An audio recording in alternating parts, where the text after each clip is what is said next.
السلام عليكم خواتاتي، كيف دايرين؟ لاباس عليكم؟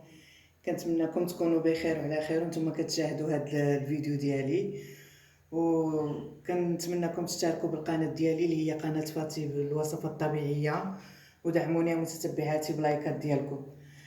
اليوم بغيت نحضر معكم واحد المقشر زوين بزاف، والمكون الاساسي ديال هذا المقشر هو التخت ديال القهوه او بقايا القهوه. وغنعطيكم فوائد بقايا القهوه، فهي غنيه بمواد مضاده للاكسده. كما كتعرفوا راه كتعطينا واحد الاشراقه والنعومه للبشره والجسم كامل، وكذلك كتنشط لينا الدوره الدمويه في الوجه. ودابا نبدا معكم في تحضير هذا المقشر متتبعاتي.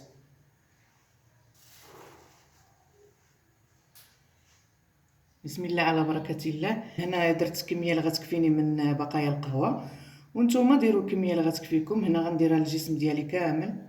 ها هي بقايا القهوه.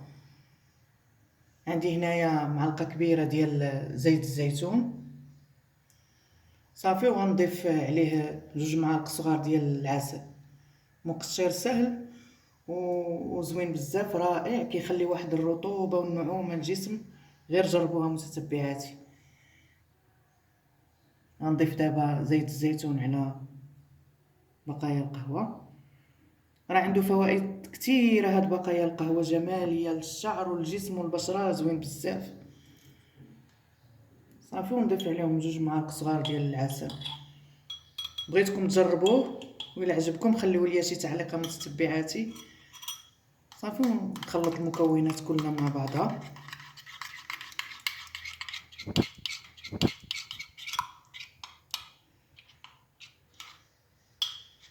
غير جربوه وما تعكزوش.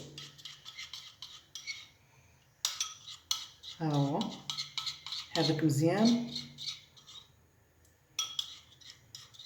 وكما كتعرفوا زيت الزيتون هو من افضل الزيوت المرطبه للجسم. صافي، ها هو عندي جاهز. هاد المقشره متتبعاتي، انا غنقول لكم الطريقه تساليو كامل. تبغوا تخرجوا من الحمام، يعني تحكوا وتغسلوا الشعر ديالكم، عاد استعملوا هاد المقشر من ورا صافي ما تساليو، عاد استعملوه وخليوه مده 10 دقائق، وغسلوا الجسم ديالكم. ونبقاو نقوميو متتبعاتي من الاسفل للاعلى باش نساعدوا على تنشيط الدوره الدمويه اللي في الجسم ديالنا، من الاسفل للاعلى. صافي، ونخليوه 10 دقائق، ومن بعد نغسلوا الجسم ديالنا بالصحه والراحه. كنتمنىكم تجربوه ويعجبكم، وتسناوني ان شاء الله في وصفات اخرى. بسلامه عليكم متتبعاتي.